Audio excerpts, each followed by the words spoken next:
Okay, we're going to get started here. We are going to finish up talking about Samson.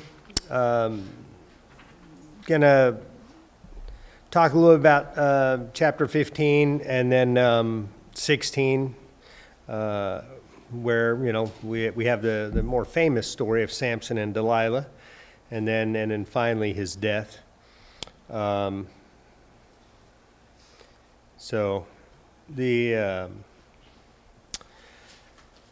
Before we get into this part of Samson's life, let's go ahead and have a word of prayer.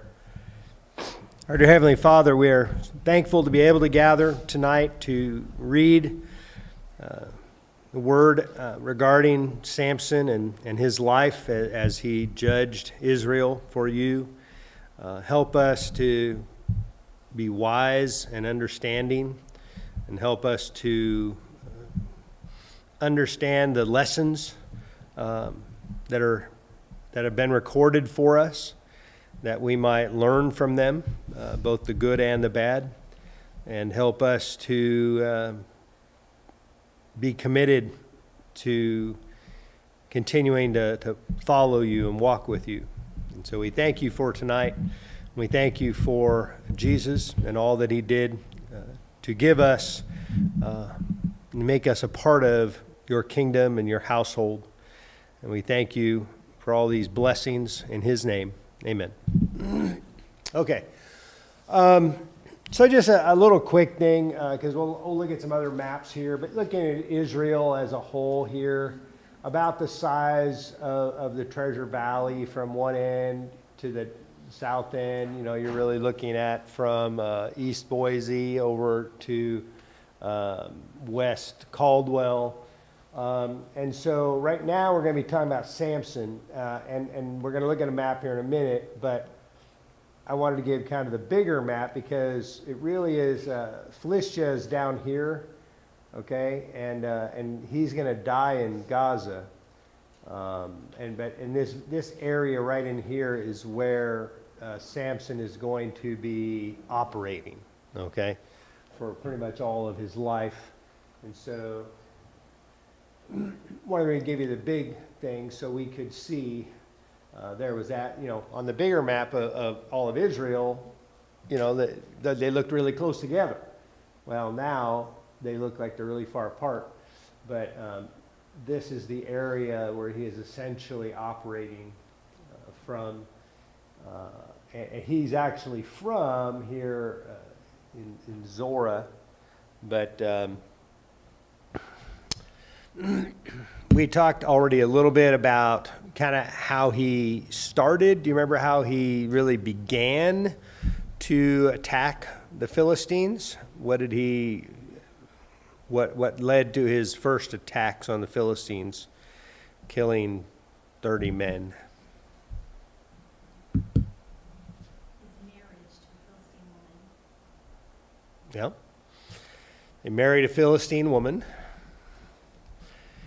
Didn't go well. I'm going to hit one little aspect of that marriage here in a second, but because we kind of learned something here as we get in the beginning part of 15,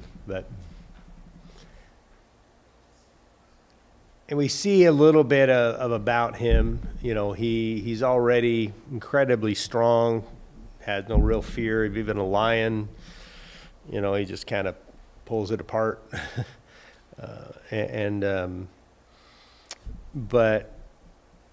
then gave them a riddle about how he had eaten honey out of the dead carcass of this lion he had killed, and then gave them a riddle during the what we might call the wedding feast. And so this is actually, and their wedding feasts often were like a week long, or many days long at least. And so, they had the whole feast to guess his riddle, or they had to give him, 30 outfits. And and then he would have to give them 30 if they guessed it. Well, and how did they guess it? They didn't really guess, so how did they get it? They cheated, right? But it's kind of important because it's the same issue that he has with Delilah. So we see a repeat between this woman he marries and then Delilah. Is that a question? Huh? You wanna Yeah. know? Oh, That's a question. his wife just nagged him until he got David. Okay. Yeah, it actually says in verse 16 of chapter 14, Samson's wife wept over him and said, "You only hate me. You do not love me. You have put a riddle to my people, and you have not told me what it is." And he said to her, "Behold, I have not told my father nor my mother, and shall I tell you?" She wept before him the 7 days that their feast lasted. Nice honeymoon. And on the seventh day, he told her because she pressed him hard. What do you see in that? What does that mean? She pressed him hard. You would use the word nag, which I think is probably an accurate word. I mean, it's every day. He says no, right? She asks. He says no. I haven't even told my parents. But why does he give in? Same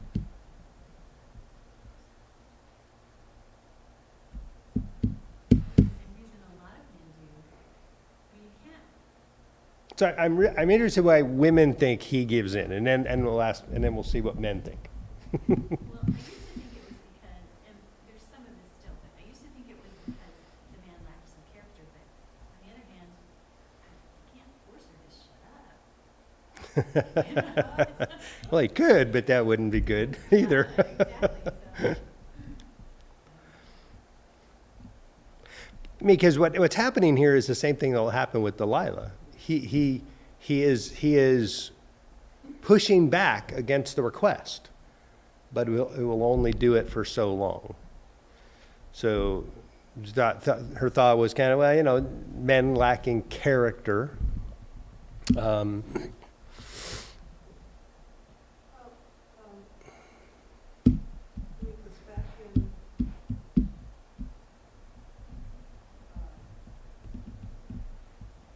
Verse 4 of 14. The Lord was seeking basically an opportunity against the Philistines. I don't know whether he was seeking an opportunity. Yeah, we did talk about that a little bit last week. We talked, I don't know if you remember. Were you here last week about that? I can't remember. But I tend to not think he's aware of this as attempt against the Philistines. I suspect that reference is God is kind of spurring him to get him in situations to essentially become a terrorist of the Philistines, because that's ultimately what he is. He doesn't lead a big army. He doesn't lead a big battle. He just by himself kills people. But yeah, and even though that's true, because I do think this goes to how God uses people to accomplish His will. Sometimes the people He's using to accomplish His will are not good people, and they're not doing good things, and they don't have good intentions. But He uses them anyway to attack people that He's judging. So, and so at this point, it kind of like, well, we did talk a little bit about his character. He seems like he's kind of a spoiled young man, right? Gets whatever he wants. His parents can't seem to dissuade him, which goes to, hey, well, this is all of the Lord. But he seems not easily dissuaded from what he wants. Yeah.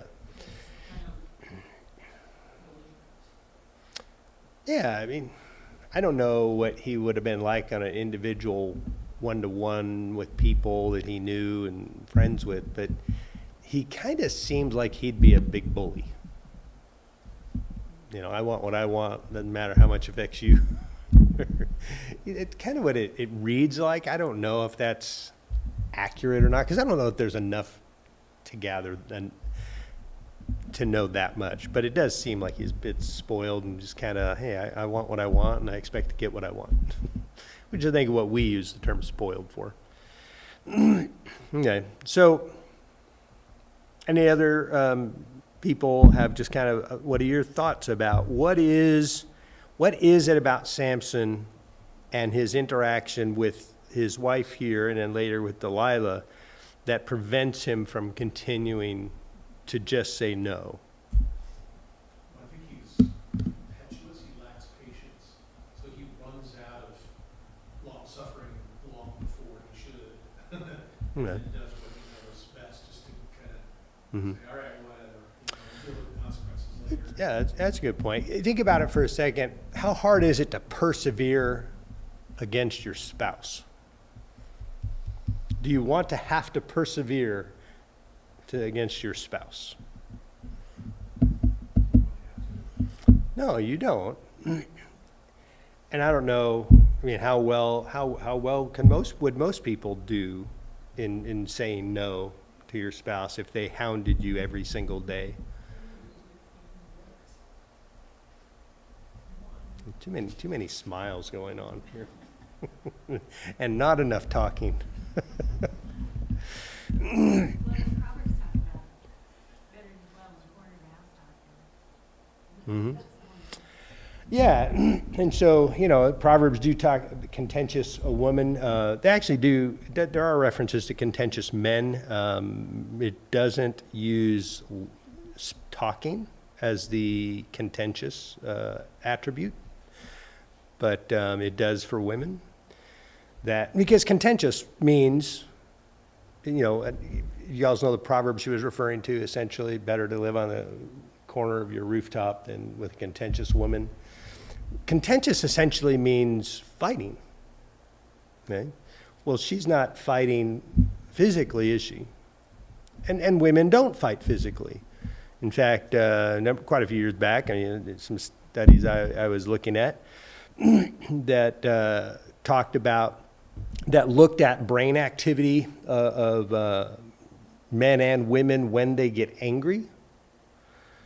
And women's verbal center of their brain gets very, very active when they're angry. And men's actually shuts down when they're very angry. And the part of their brain that really highlights is actually more physical confrontation that they're prepared for mentally to kind of fight. And I probably, you know, a lot of men would probably know that. But, and so, you know, it's a form of fighting that women probably do more than men, at least in that way. But, so why is he unable to continue to say no? Because he can't just physically fight his way out of it. He's used to getting what he wants through his own physical strength, and this is something that takes, I mean, Right. relax tact. Or Yeah. kind of maybe ability to just say no Mm-hmm. and stick with it and back it up Yeah. himself. Were you going to say something? That can also be arrogance, because he, at least with Delilah, when it's repeated Mm-hmm. infractions, you would think after the first one, something bad happens and these people come and tie you up and you break out and you think, why would you ever do that again? But he has a lot, I think he comes across as pretty arrogant and he thinks he can always handle the negative consequence. Mm-hmm. So even if he does tell his wife and she tells these people and he knows right away there isn't fear reflected, he just goes and kills 30 people and gets their clothes. Mm-hmm. Even with Delilah, he breaks out Yeah. free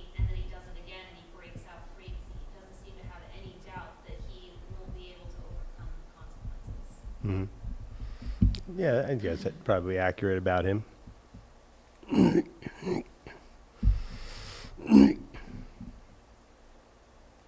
And Delilah, this is one of the things that's a little bit different. You know, Delilah will do it to him 3 times, and yeah, the first 2, he's aware that they're trying to get him.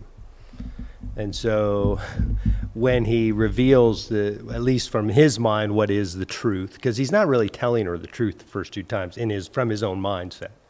In the last one, he is, but and he must, for whatever, think, yeah, you know, he won't actually leave him. But so I haven't heard from any of the guys really yet. Why do you? Because I think there's actually something here also about young men. I think a young married man is different from a guy who's been married a long time. It's a little easier, you've been married for many decades, to say no and just like, whatever.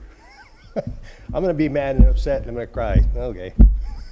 Well, it just doesn't affect you the same as it does when you're in your early years of marriage. So, right? It's like, okay. It just, you know, when in your early years of marriage, it affects you a whole lot more if, you know, one or the other is having a little bit of a snit about something. But because now, so any of the guys especially, what is it here that prevents Samson from continuing to say no? How does she get it out of him?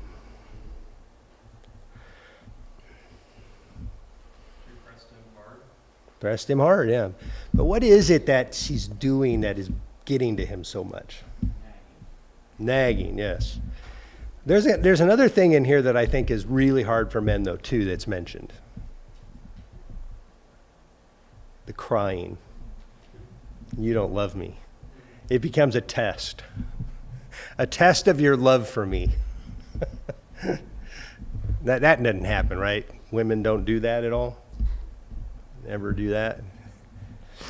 No. And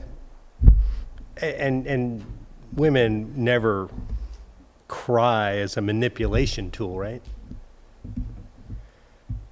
So I have a really hard time with somebody crying. I'm really fortunate Julie was not a crier and did not do any of this.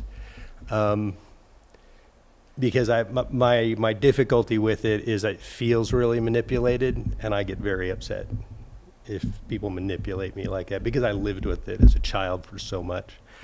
It's really, really hard, almost a PTSD thing of that. And so it's very difficult for me. But if it feels manipulative, I should say. But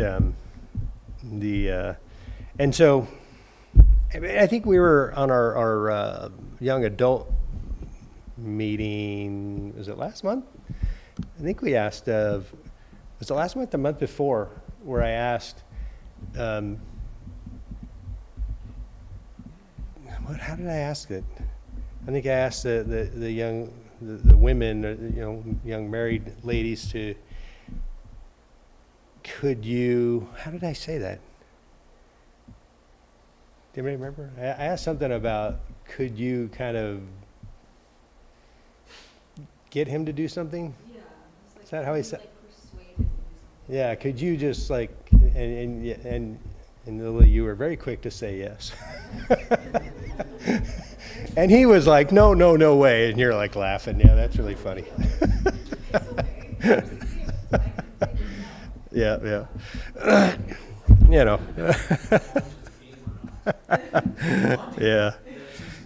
Yeah. But no, men typically, struggle with women's tears and emotions and nagging. I mean, if it just kind of just keeps on, at some point you're just like, okay, just so we can stop this. So, and now, and this is ultimately, but these are the women he's also choosing, isn't it? This isn't him choosing godly women. Yeah. Yeah, I guess that's kind of what I was thinking about is that's creating a problem. Yeah. Because he should be able to tell his wife anything. They should be able to be open and honest. But he's now in a situation where he can't really be honest or not tell her. It's going to cause problems. It's just messy. Yeah. How well does he know her? He didn't know her. Yeah, I mean, there's no sense that they had a lot of interaction before the actual wedding. So, but okay. Coming into chapter 15, though, so after all of those events, he in his hot anger at the end of 14 went back to his father's house, and Samson's wife was given to his companion, who had been his best man. And by the way, that doesn't necessarily mean it the way we use it. Like, best man is usually like one of your best friends. Very well may have been a Philistine from the area. Who knows? He had his companions, but who knows if it's best man like the way we think of it. Anyway, so after some days at the time of wheat harvest, Samson went to visit his wife with a young goat. So I guess he's bringing a gift. After some days, though, so he just leaves her and then comes back sometime later, which in biblical language, some days, it's probably not talking days. We're probably talking more into months than just because notice we actually are talking wheat harvest, so it's almost like another season almost. But anyway, so I would go to my wife, but her father would not allow him to go in, and her father said, "I really thought that you utterly hated her, so I gave her to your companion. Is not her younger sister more beautiful than she? Please take her instead." Samson said to them, "This time I shall be innocent in regard to the Philistines when I do them harm." So Samson went and caught 300 foxes, took torches, turned them tail to tail, put a torch between each pair of tails, and when he had set fire to the torches, he let the foxes go into the standing grain of the Philistines and set fire to the stacked grain and standing grain as well as the olive orchards. And then the Philistines said, "Who has done this?" And they said, "Samson, the son-in-law of the Timnite, because he has taken his wife and given her to his companion." So the guy is thinking, well, he left her. And so now she's essentially already a married woman at this point. And in their culture, this becomes a little bit more difficult to marry. And so he's, and I did want to I was going to mention to you a little bit about why the law of Moses talks about, because they asked Jesus about it. Why did Moses command that you give a certificate of divorce? Well, he didn't command to divorce. He commanded that if you divorced your wife for some basically sexual immorality that discovered in her, that you write a certificate of divorce. So if you were divorcing, you give her a certificate of divorce. This is a law of Moses. And I suggested to you last week, said this is actually a law that was probably had women in mind because of kind of a situation like this, where men who had married somebody, and even if they're gone for a long time, if that woman went and started, essentially being married to somebody else, because they don't have marriage the way we do with like legal documents. They just agree between families, and then if somebody the divorce is just leaving. There's no legal things. And so it essentially tells people she is free by having a certificate of divorce, so that what happens here, he just at some point comes back and takes her, which, by the way, David did as well to his first wife, Michal. because Saul gave his daughter Michal away after he was trying to kill David, and David was running for his life. And when he eventually comes back, he takes Michal and goes, shuts her in a house, basically. And, not going to have much to do with you, but you're also not going to go be somebody else's wife.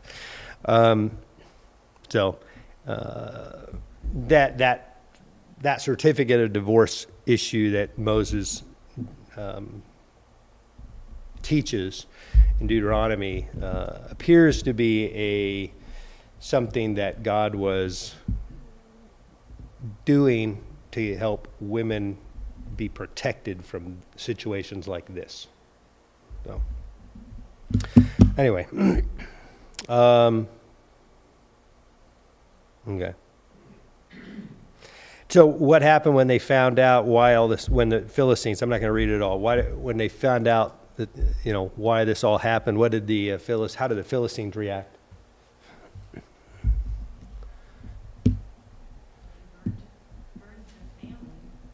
So even the Philistines are like, what are you doing? No, they're probably just angry. They probably wouldn't have cared if Samson hadn't come and destroyed all their crops. But you get a sense of and so it says, the Philistines came up, burned her and her father with fire. And Samson said to them, if this is what you do, I swear I will be avenged on you, and after that I will quit. So now he's super mad that he killed the father and the wife. And now I'm just going to kill all of you, or a bunch of you. And so this is where I think you do see God is using Samson. And this is why I don't think Samson is actually, this is some big plan of Samson's. I think this is God just using Samson and his character to attack Philistines and essentially kill a bunch of them. It doesn't seem like it, no. He kind of just does whatever. If you're as strong as he is, it takes thousands of men come to try to arrest him. They're aware. It's like, you're not going to come with 10 or 20 guys. And typically, almost anybody, 10 or 20 guys, you don't have any hope, right? Not unless you had, in modern times, unless you had a gun, but they don't have guns. And so, but they need thousands. And even then, it really doesn't work until they can get his, power down. Anyway, so yeah, this is where he grabs the jawbone of the donkey and kills roughly 1,000 men. And then is super tired. And this always makes me laugh because when he's all done, this little poem comes out, with the jawbone of a donkey, heaps upon heaps, with the jawbone of a donkey have I struck down 1,000 men. As soon as he had finished speaking, he threw away the jawbone out of his hand. That place was called Ramoth Lehi, which essentially means the hill of the jawbone. And he was very thirsty. He called upon the Lord and said, you have granted this great salvation by the hand of your servant, and shall I now die of thirst and fall into the hands of the uncircumcised? It's like, I'm so thirsty, I'm going to die now. It does seem pretty kind of dramatic. Now, how thirsty would you be killing 1,000 men? You'd probably be pretty thirsty. But it strikes as kind of drama. Yeah, absolutely. Mm-hmm. Yeah, you do see the same sort of impetuousness, probably between Esau and Samson as well. And it tells us that basically God split open a hollow at Lehi, and water came out, and he drank. He judged Israel in the days of the Philistines 20 years. Now, this is an interesting thing. It says 20 years here. And at the very first slide I had up there, it lists Samson for 40, because it's hard to know, is this phrase in verse 20 the totality? Because at the end of the whole section of Samson, it also says 20 years. Or is it 20 happened to this point, and then Samson or Delilah comes at the end of the other 20? or at least she comes at the point. I can't remember if it mentions how many years he was actually under,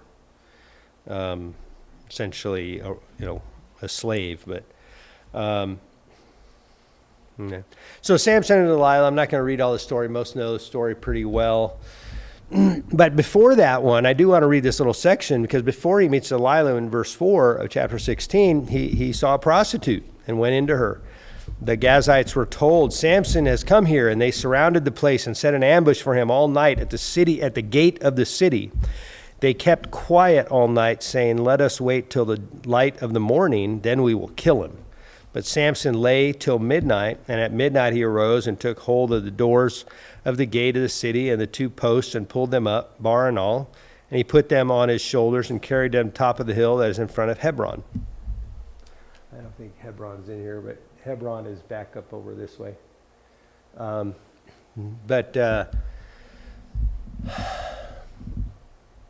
He's just like, you're going to like lock me in, I can't get out of the gate, I'll just pull the whole gate out of the ground.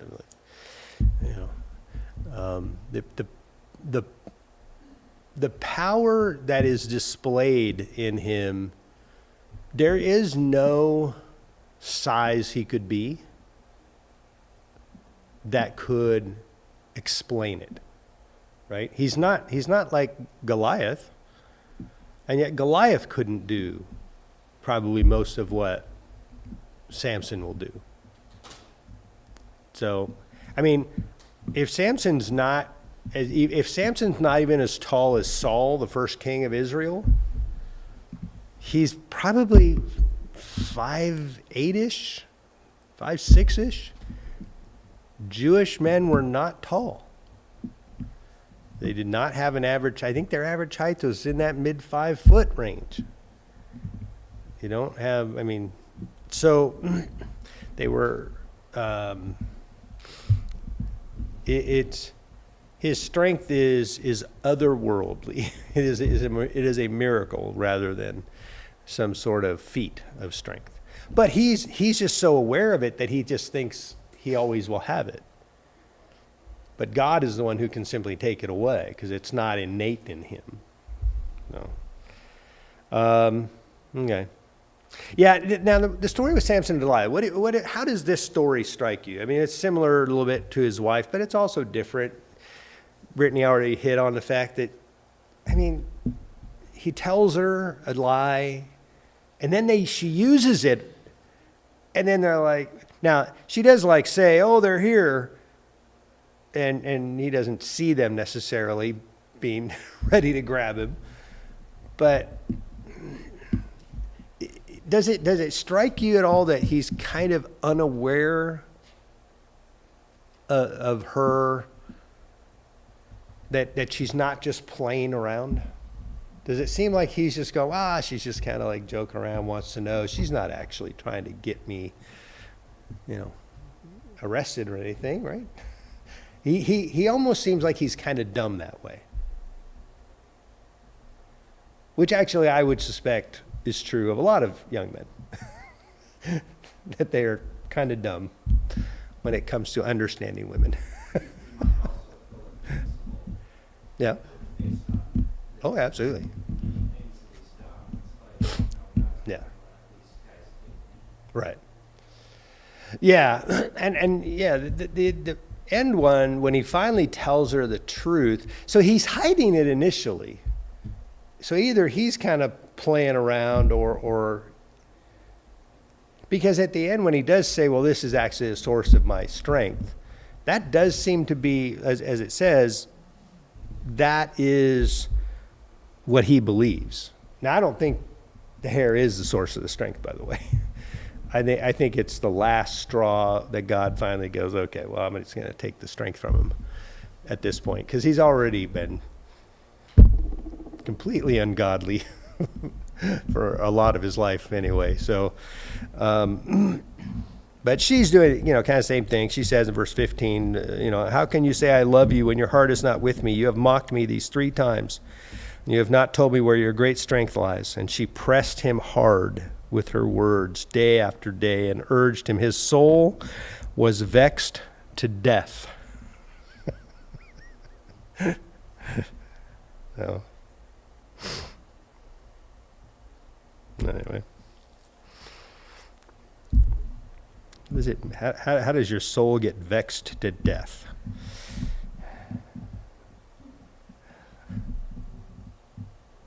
You're so exasperated, you just want to die. Right. Yeah. What was that? Yeah, I mean, it's hyperbole, but I think it's probably an apt description of when you're kind of fed up. You just have taken it as much as you can take it. Because nagging does do that, right? I don't know if a lot of people have had, because it isn't just wives, sometimes moms, right? Can be pretty good naggers. I don't want anybody who has moms nearby, you don't have to say anything, but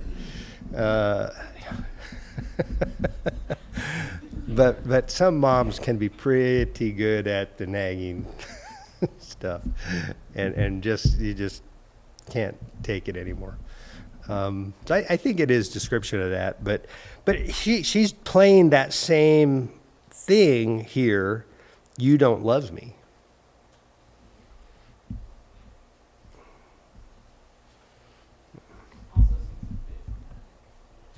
Yeah. But I have known women that dramatic. Probably related to some. So, it is, part of the toolbox of manipulation that happens. It shouldn't happen in healthy marriages, but it does happen they're a little more unhealthy, but it does happen where using it as a kind of leverage.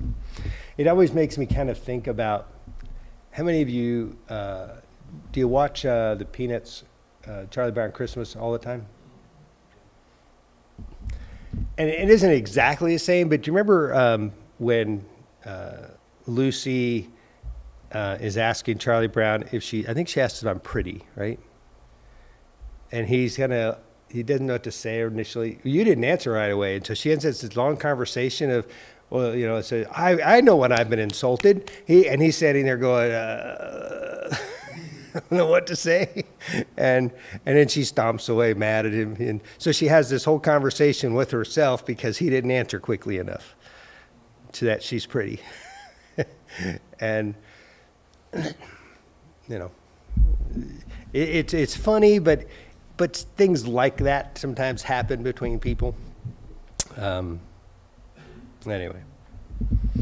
So then he says, finally tells her about the razors never come upon his head, for I have been a Nazirite to God from my mother's womb.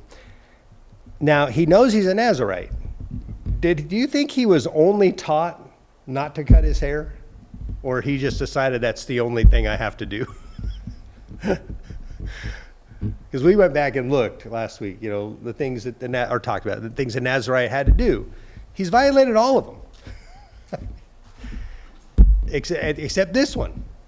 And they're still it's the last thing he hasn't violated yet. So, and then he finally, and so it's also,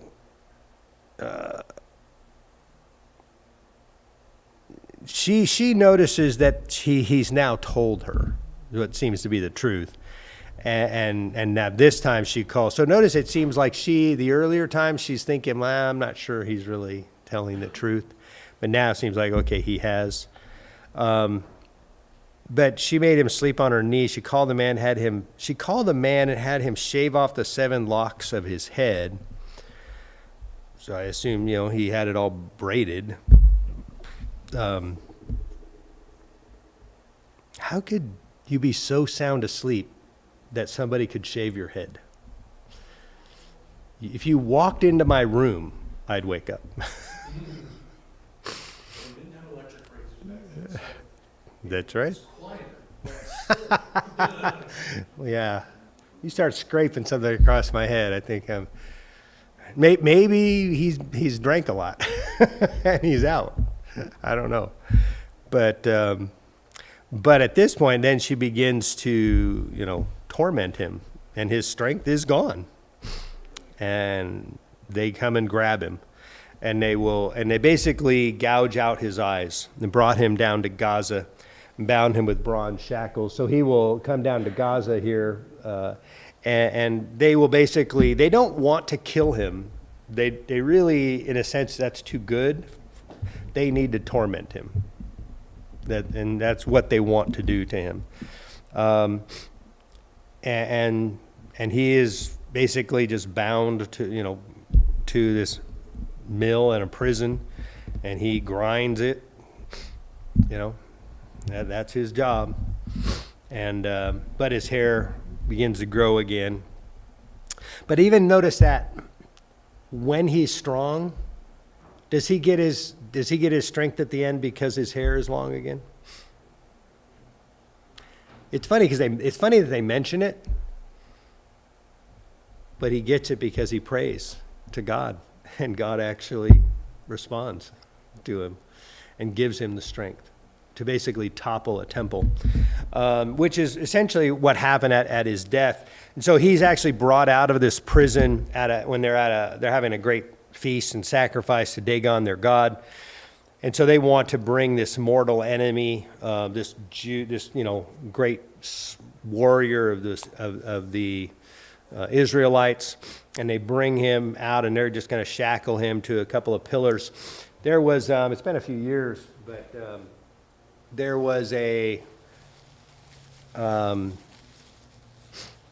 saw some archaeological, biblical archaeology review magazine talking about some temples that were discovered that had pillars, that had center pillars that held up a second floor.